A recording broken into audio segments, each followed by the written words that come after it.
ज्ञान और मोक्ष की नगरी गया, विष्णु की नगरी गया, पितरों को मुक्ति दिलाने वाली भूमि गया का बहुत ही पौराणिक एवं ऐतिहासिक महत्व है। इसे मोक्ष और ज्ञान की धरती भी कहा जाता है। ऐसा भी कहा गया है कि इस नगर या इस भूमि का नाम पहले उरुवेला था, बाद में इसका नाम गया पड़ा। लेकिन यह गया नाम भी किस आधार पर पड़ा, यह बड़ी ही रोचक कथा है। कहा जाता है कि गयासुर नाम का एक बड़ा ही बलवान और महत्वाकांक्षी राक्षस था। उसके मन में इच्छा थी कि वह भी देवताओं की तरह पवित्र शरीर वाला बन जाए, ताकि लोग उसके दर्शन मात्र से मोक्ष को प्राप्त कर सके। और इस आशय से उसने ब्रह्मा की घोर तपस्या की।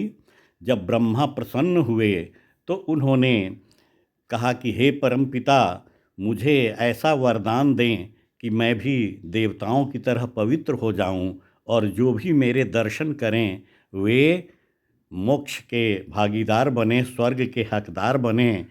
और ब्रह्मा ने एवं मस्तु कहकर गयासुर को वह वरदान दे दिया।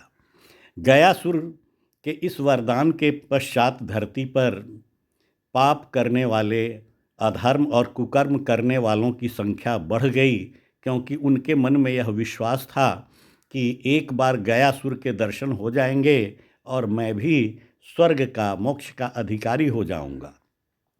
अब स्वर्गवासियों के लिए, देवताओं के लिए एक समस्या हो गई कि इस समस्या से कैसे निपटा जाए। यह बात मैं आगे बताने जा रहा हूँ, लेकिन अभी मैं जिस पथ पर अग्रसर हूँ, यह पथ फल्गु किनारे अवस्थित पिंडदान स्थल एवं विष्णुपद मंदिर की ओर जाता है।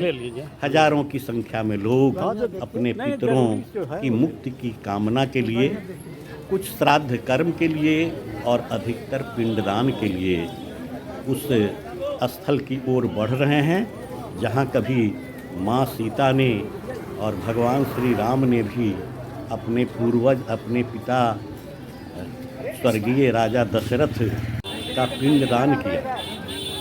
तो हम सभी उसी ओर बढ़ रहे हैं। आज ही सुबह गया शहर में आया हूँ, तो मैं गयासुर के विषय में कह रहा था।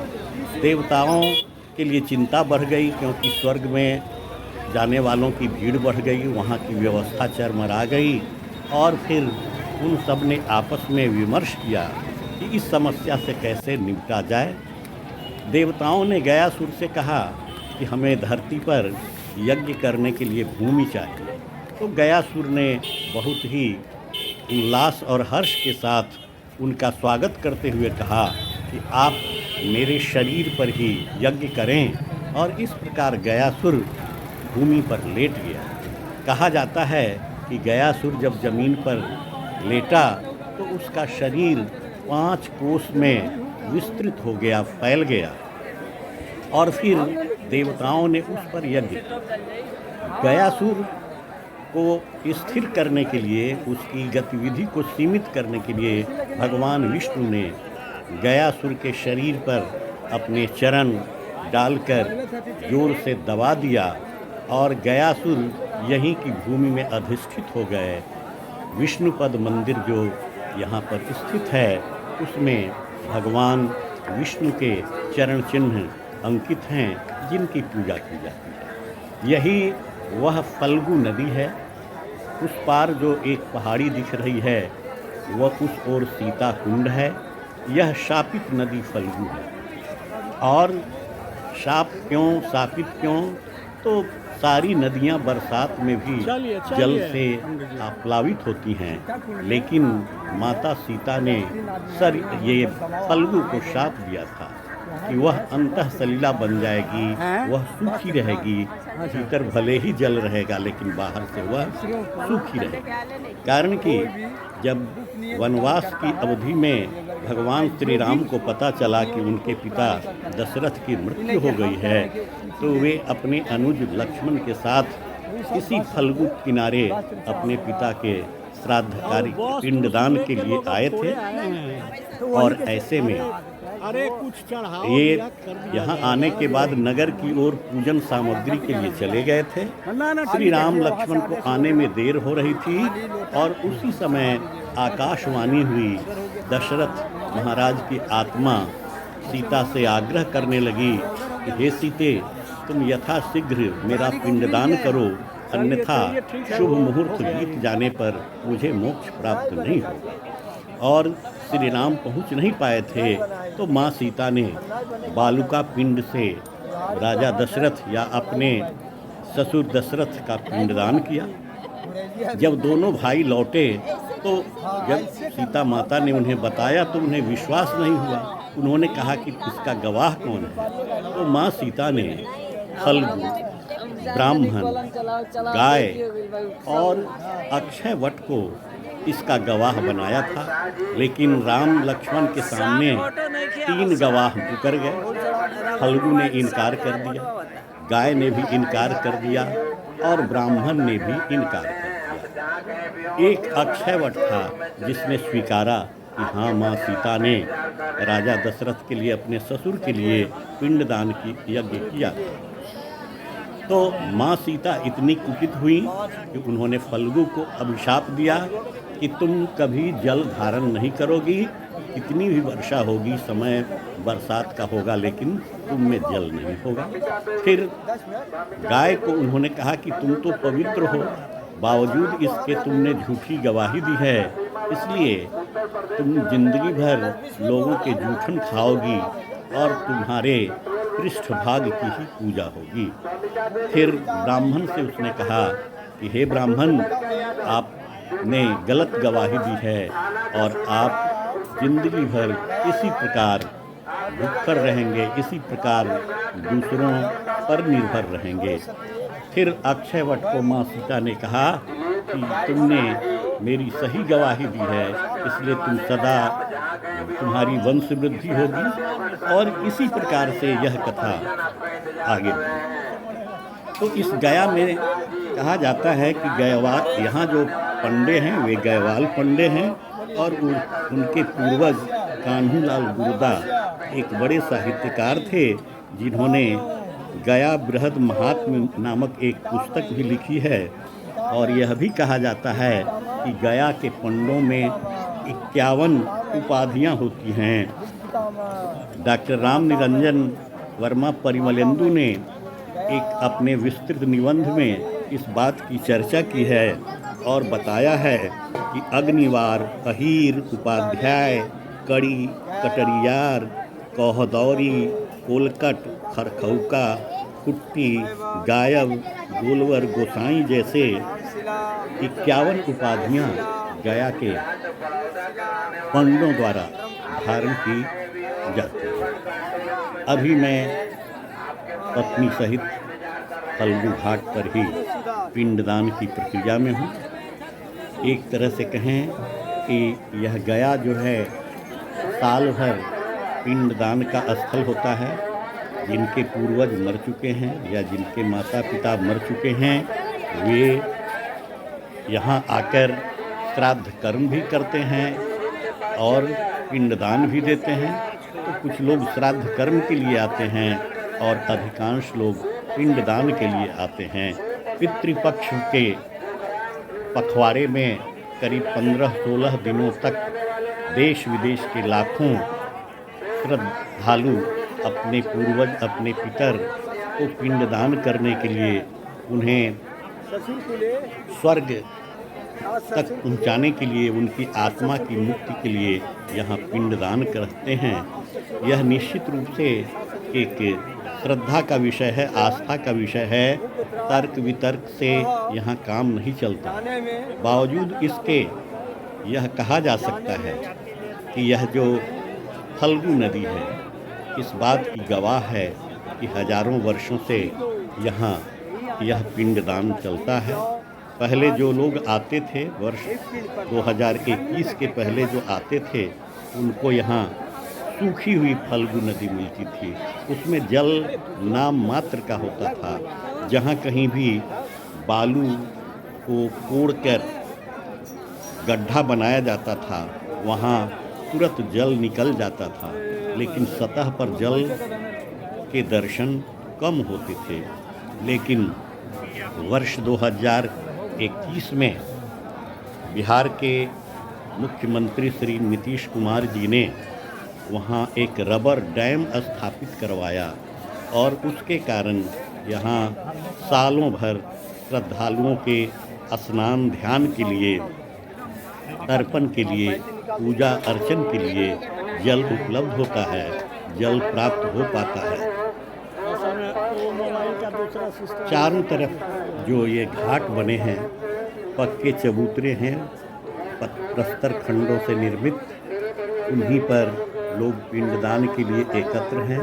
सामने फल्गु नदी है, उसे विस्तार दिया गया है, गहराई दी गई है और जल संरक्षण भी किया गया है। यहाँ इसमें एक रबर डैम बनाया गया है जो जल को स्थापित करके रखता है, रोक कर रखता है और आवश्यकता अनुसार बड़े बड़े 5-6 बोरिंग भी हैं। जब जल घटने लगता है तो उन बोरिंग को चलाकर भी जल की आपूर्ति बनाए रखी जाती है। तो यह साल भर श्रद्धालुओं से, पिंडदानियों से गुलजार रहता है। मैं सुबह जब हम लोग यहाँ पहुँचे हैं तो एक पंडा जी से संपर्क किया गया, क्योंकि यहाँ के सारे कार्य जो हैं पंडों के सहारे ही होते हैं। और इस गया धाम में, इस मोक्ष धाम में 1000 से अधिक घर पंडों के हैं, जिनमें करीब करीब 400 से अधिक तो बड़े नामी पंडे हैं, लेकिन उसके अतिरिक्त भी पंडों की तादाद बहुत बड़ी तादाद है। और इन पंडों के साथ पंडितों का भी तालमेल होता है। पंडे सारी बातें तय करते हैं। अभी देख रहे हैं कि श्रद्धालु जल में स्नान कर रहे हैं, हालांकि यह जल बहुत ही गंदा है। आगे गहराई के कारण वह प्रतिबंधित क्षेत्र है, बैरिकेड बनाकर उसे सीमित कर दिया गया है। लोग शुरू में ही घुटने भर से भी कम पानी में किसी प्रकार स्नान करते हैं। साफ सफाई की अच्छी व्यवस्था है। सफाई कर्मी निरंतर झाड़ू से स्थल को साफ करते रहते हैं, क्योंकि पूजन यजन पिंडदान की सामग्रियां यहाँ वहाँ होती हैं। फिर लोग इस जल में ही पिंड का विसर्जन भी करते हैं। हालांकि प्रशासन की ओर से इसे मना किया गया है, लेकिन लोगों की आस्था है और पंडितों का निर्देश है कि पिंड को उसी में जल में समर्पित किया जाता है। तो कुछ कर्मी हैं जो नीचे जल में उतरकर पिंडों को बाहर निकालते हैं और फिर उन्हें एकत्र कर यथास्थान पहुंचाते हैं। तो गया की महिमा के विषय में बहुत सारी बातें कही गई हैं। मैंने बतलाया कि किस तरह से गयासुर के द्वारा यहाँ पर इसे मोक्ष भूमि सिद्ध किया गया। इस रूप में गयासुर का नाम गया के साथ जुड़ा हुआ है। यह मोक्ष भूमि। इससे 15 अभी आप देख रहे हैं पीछे सामने जो एक पुल सा दिख रहा है, दूरी के चलते स्पष्ट नहीं है, वही रबर डैम और करीब 3 मीटर ऊंचाई का वह रबर वाला डैम है।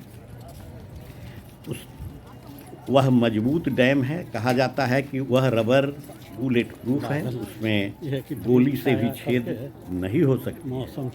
हम लोग इस विष्णुपद और फल्गु किनारे बने इस घाट पर अपने माता पिता का पिंडदान संपन्न कर आगे की ओर बढ़ रहे हैं। पंडित, मेरा ड्राइवर, पत्नी, हम सभी साथ साथ बढ़ रहे हैं। यहाँ एक तरह से कहें कि पंडों के लिए पिंडदान एक बड़ा उपयोग है। उनकी लाखों लाख की कमाई है। प्रतिदिन की कमाई का गंगा है, अनुमान लगाना भी बड़ा मुश्किल है। तो रास्ते यही में फाल्गु है। आप देख रहे हैं कि जो लोग आगे बढ़ रहे हैं उसमें मेरा ड्राइवर है और एक पंडित जी हैं, हम लोग पीछे हैं। ड्राइवर के हाथ में कार्टून और झोला है जिसमें पूजा अर्चन के लिए, पिंडदान के लिए सामग्रियां जमा की गई थी। पीछे पत्नी भी आ रही हैं। तो इस फल्गु किनारे बने घाट के सहारे हम लोग अब आगे उस पुल की ओर बढ़ रहे हैं। वह पुल इस पार से, यानी फल्गु के इस पिंडदान स्थल से उस पार ले जाने का एक माध्यम है, जहाँ सीता कुंड है, जिस पहाड़ी की ओर मैंने संकेत किया है। रास्ते में इन चबूतरों पर लंबे चौड़े पांडाल बने हैं। उन पांडालों में भी समूह में पिंडदान की क्रिया चल रही है। कम पैसे लगते हैं। एक पंडा 25-50 या एक पंडित जी 25-50 लोगों को एक साथ बैठाकर सामूहिक रूप से पिंडदान कराते हैं। तो अलग अलग एक कोचिंग क्लास चल रहा है। यजमानों या श्रद्धालुओं का पिंडदान और सामूहिक रूप से पिंडदान, ये सारी पद्धतियाँ यहाँ चलती हैं। कोचिंग क्लासेज की तरह या सामूहिक उद्बोधन की तरह यहाँ पंडित जी सामने खड़े होकर कहीं माइक पर, कहीं ऐसे ही मंत्रोच्चार करते हैं। पूजन के, पिंडदान के विधि विधान समझाते हैं और बैठे हुए जो लोग होते हैं वे उसका अनुसरण करते हैं, अनुपालन करते हैं और फिर अपने पितरों को तृप्त करने या पितरों को मोक्ष दिलाने का काम करते हैं। हम सभी उसी रास्ते से बढ़ रहे हैं। आप देख रहे होंगे कि दोनों तरफ बैठे हुए पिंडदानी समूह में बैठे हैं। बगल में ही फल्गु की धारा है। यद्यपि जल तो गंदला है, लेकिन इसका जो महात्म्य है उसको समझा जा सकता है। हजारों वर्षों से यह मोक्षदायिनी फल्गु है और इसके घाट पर देश विदेश से, पूरे देश के अलग अलग प्रदेश से श्रद्धालु आते हैं, अपने पितरों का पिंडदान करते हैं, तर्पण अर्चन संपन्न करते हैं। हम लोग सामने दिखने वाले पुल की ओर बढ़ रहे हैं। आकाश में बादल छाए हुए हैं, जिस कारण वातावरण की गर्मी कुछ कम है।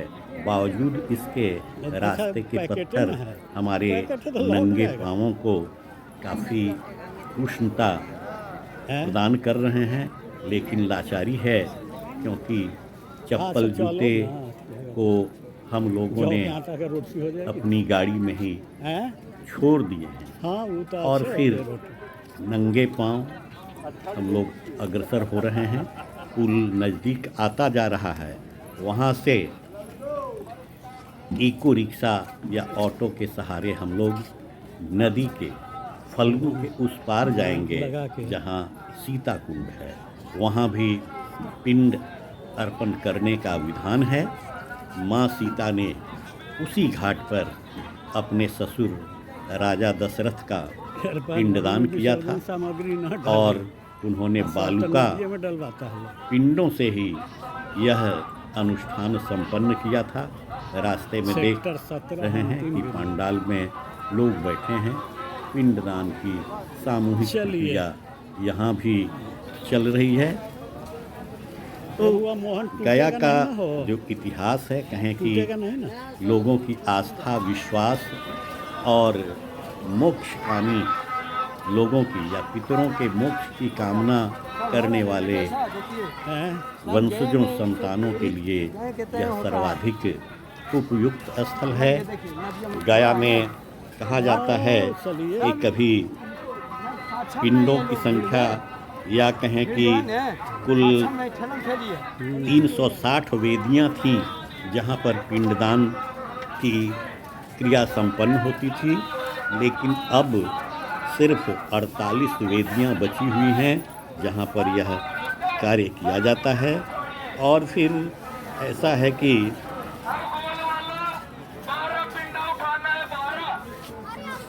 है कि वरदान प्राप्त गयासुर के कारण यह गया नगरी मोक्ष धाम बनी है। विष्णु ने स्वयं गयासुर के शरीर को अपने चरण से चाँप कर इस भूमि पर अधिष्ठित कराया था। इस कारण इसे विष्णु नगरी भी कहा जाता है। और इस मोक्ष भूमि का बहुत ही महत्व है। एक प्रकार से कहें कि यह ऐसा शहर है, ऐसा नगर है जिसे लोग श्रद्धापूर्वक गया जी कहकर पुकारते हैं। और शहरों के तो लोग नाम लेते हैं, लेकिन गया के साथ गया जी शब्द श्रद्धा और सम्मान के साथ जोड़ते हैं, आस्था के साथ जोड़ते हैं। वैसे पिंडदानियों के लिए शुभ्र पवित्र वस्त्र धारण करने का निर्देश है, लेकिन इस संबंध में भी एक मत नहीं है। मान्यताएं अलग अलग भी हैं। कई प्रदेशों के लोग रंग बिरंगे वस्त्रों में आते हैं। उनका किसी का पीत वस्त्र है, किसी का लाल वस्त्र है। और वस्त्र तो एक प्रकार ये बाहरी आवरण हैं अपनी अपनी प्रथा और विश्वास के अनुसार, लेकिन लोगों के मन की जो आस्था है वह परम है। देख रहे हैं लोग पीले और गेरुआ वस्त्रों में चले आ रहे हैं। सब अलग अलग क्षेत्रों के लोग हैं और उनके अपने विश्वास, अपनी आस्था, अपना धर्माचार है। उसी के अनुसार वे यहाँ पिंडदान संपन्न करते हैं। अब हम लोग घाट से बाहर निकलते हुए उस पुल के प्रारंभ बिंदु की ओर बढ़ रहे हैं, जहाँ से ऑटो के सहारे हम लोग सीता कुंड की ओर बढ़ेंगे। एक बात चिंताजनक लगती है, दुखद लगती है कि जहाँ जहाँ हिंदू तीर्थ स्थल हैं, धर्म स्थल हैं, वहाँ भिक्षमंगों की बड़ी तादाद होती है। दोनों तरफ ये बैठे हैं। निश्चित रूप से विदेश से आने वालों के लिए यह दृश्य कुछ ज़्यादा ही अजूबा और चौंकाने वाला है, क्योंकि यह हमारी गरीबी, भुखमरी और ऐसे लोगों को भी रेखांकित करने वाला होता है। किनारे में बैठे हुए ये लोग हाथ पसारते हैं, मांगते हैं, आवाज़ देते हैं। लोग इनके हाथों में कुछ डाल भी देते हैं, नहीं भी डालते हैं, लेकिन निश्चित रूप से हिंदू तीर्थ स्थलों, धर्म स्थलों, पूजा स्थलों के आसपास इस तरह के दृश्य मन को विचलित करते हैं। सामने आप देख रहे हैं कि दोनों ओर की क्या स्थिति है।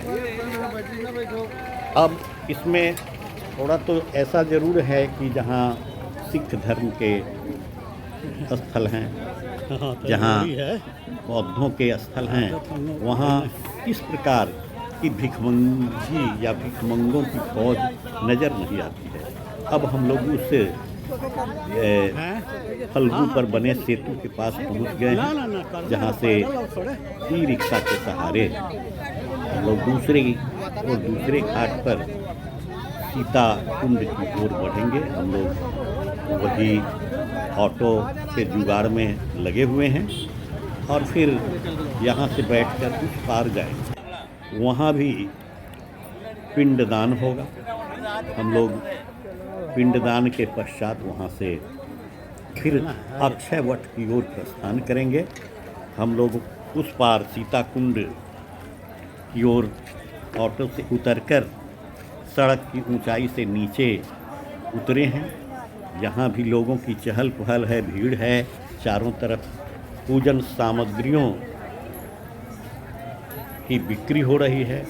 कई जगह लोगों को बिस्कुट, पानी मुफ्त में उपलब्ध कराए जा रहे हैं। घोषणाएं हो रही हैं। पिंडदानियों के लिए सारी सुविधाएं हैं। बगल में ही पहाड़ी के ऊपर मंदिर है और बाएं तरफ सीता कुंड है। वह यह फल्गु की धारा का ही इस ओर वाला हिस्सा है जहाँ माँ सीता ने अपने ससुर दशरथ जी का श्राद्ध कर्म संपन्न किया था, पिंडदान संपन्न किया था। हम लोग नीचे की ओर फल्गु की धारा के समीप बनी हुई सीढ़ियों की ओर बढ़ रहे हैं। पैर फिसलेगा, पंडित जी आगे आगे बढ़ रहे हैं, हम लोग भी पीछे पीछे चले जा रहे हैं। और यहाँ पर भी लोगों की अच्छी खासी श्रद्धा, मन का विश्वास और हजारों हजार वर्षों का जो हमारा इतिहास है वह जीवंत होता रहता है। नित्य नूतन उसमें नए अध्याय जुड़ते रहते हैं, सुविधाएं जुड़ती रहती हैं।